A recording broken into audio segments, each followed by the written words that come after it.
So if you've clicked on this video, it is most likely that you have pain on the shoulder. Most of the time it's left, but sometimes it's right, but just right there.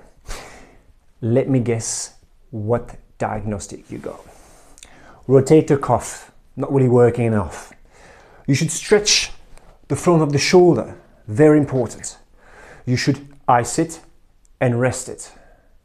So listen carefully what I'm about to tell you now. This is extremely important. When someone tells you that, you do exactly the following. Look at what I do.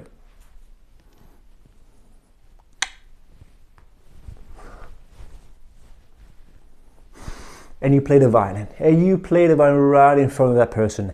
And you don't forget to say thank you at the end.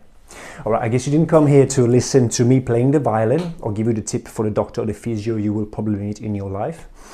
In this video, what I want you to get at the end of it, I want you to understand what could probably cause the shoulder impingement that you have. And then I will give you some action at the end of some video to follow in order to start working on it. I'm James, body therapist and breath coach, and you know it by now. It's not do this, do that to fix this or fix that. No, I'm here to give you some understanding so that you can take action in order to fix your problem. Then that's it, that's about it. So let's get ready. We're gonna get started with why your shoulder impingement can be the problem. We're gonna zoom out. Okay, so right now we are zooming out, okay? What I want to first start with is most of the time it's a thoracic cage. It starts from a thoracic cage. What happens is your thoracic cage is a bit too collapsed. So the front is collapsing. Now you're going to tell me, okay, what do I do with that? This is where it's coming.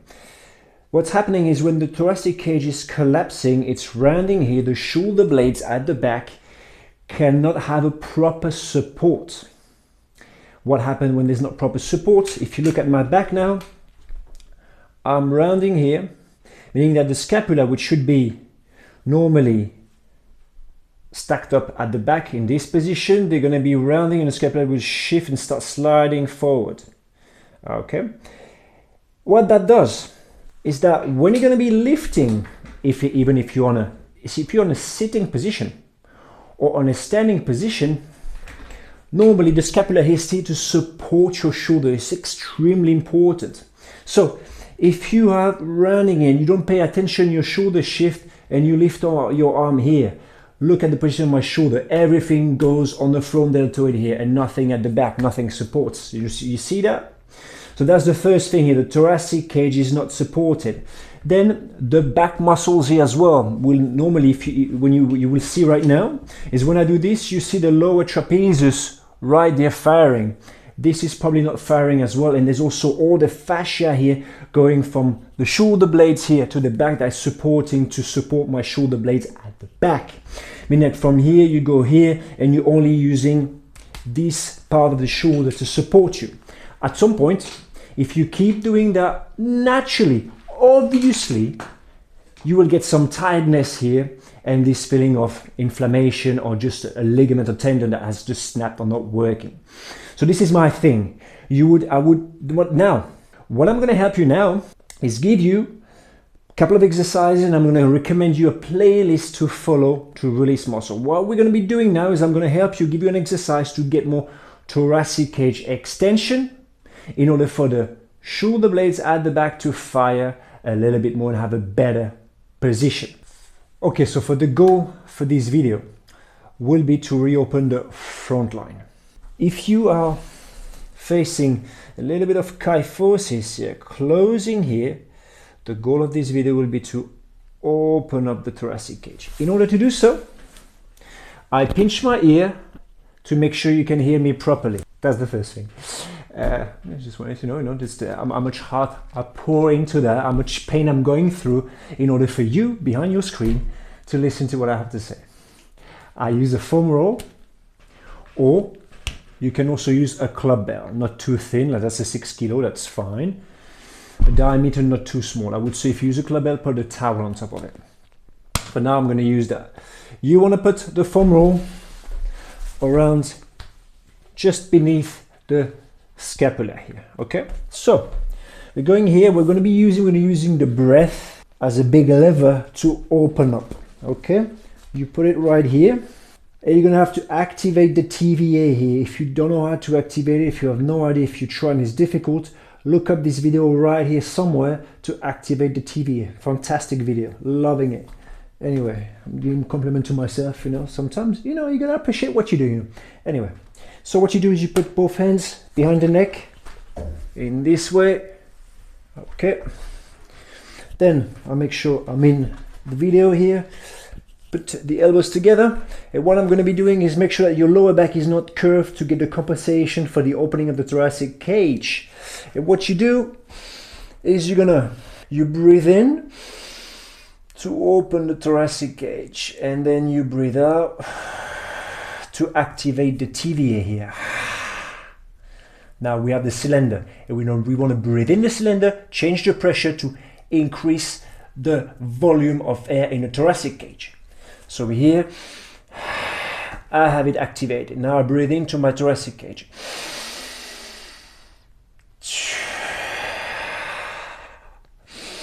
And as I'm breathing in, I'm getting more and more opening.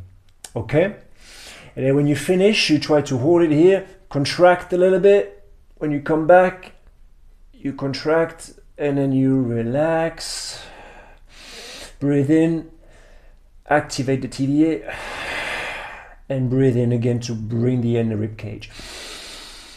Why I want you to relax and contract, because I want you to be able to use the muscle in a lengthened position. Okay?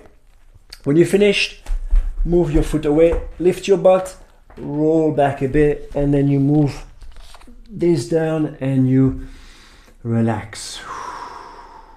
Then you roll on your side and you come back up. How many times do you have to repeat that? Well, don't push too hard. I would say maybe once you understand the TV activation, I would say 4 or 5 times. See how you feel. Walk again. See how the shoulder position feels afterwards. This should feel easier afterwards to have the shoulder in a right position. Okay?